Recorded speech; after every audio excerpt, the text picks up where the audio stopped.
Welcome to the Arun Church podcast, where our mission is bringing life to everyone, everywhere, every day. Each podcast episode features the latest talk from our church, which are released weekly. We're passionate about Jesus, love to worship together, and are committed to changing our community for the better. Connect with us at arunchurch.com.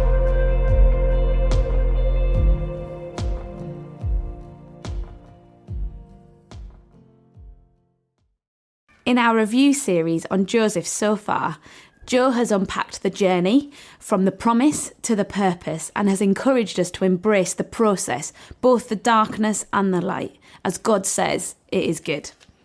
Last week, John reminded us how many times God says that he was with Joseph in every part of his story, from the jail cell to Pharaoh's court.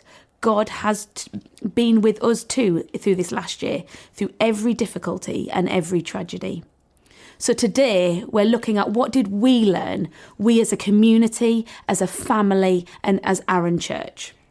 Through Genesis 37 to 50, Joseph was betrayed by his brothers, had his freedoms robbed, he was taken into a foreign land, he was slandered by his employer, he was forgotten by those he helped. How isolating and enraging and frustrating and lonely and fearful he must have felt at times. Now, this past year, we haven't been kidnapped or sold into slavery or falsely accused of rape, but I can definitely identify with some of those feelings. I imagine that not much was recognisable for Joseph. When he first arrived in Egypt, his home had changed, the rules, expectations and culture, even the language had changed. He had gone from being the favoured son to being a slave.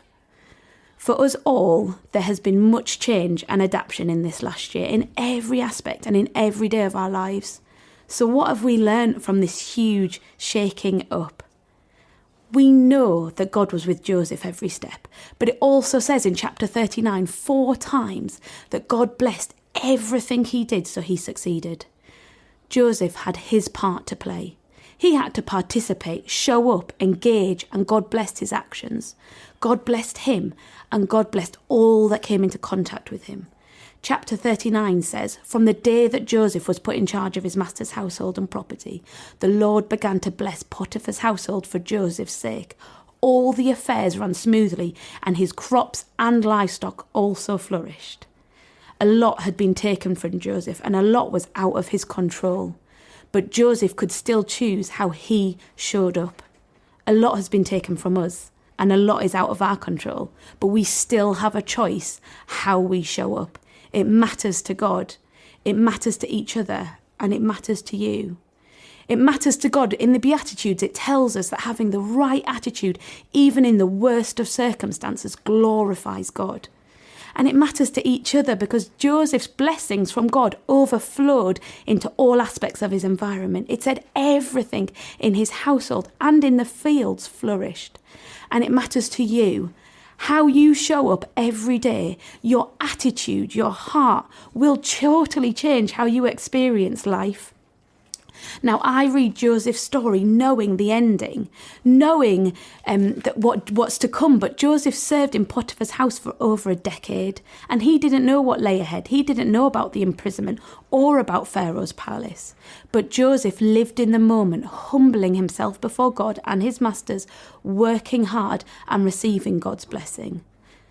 In Psalm 73, it says, no doubt about it, God is good.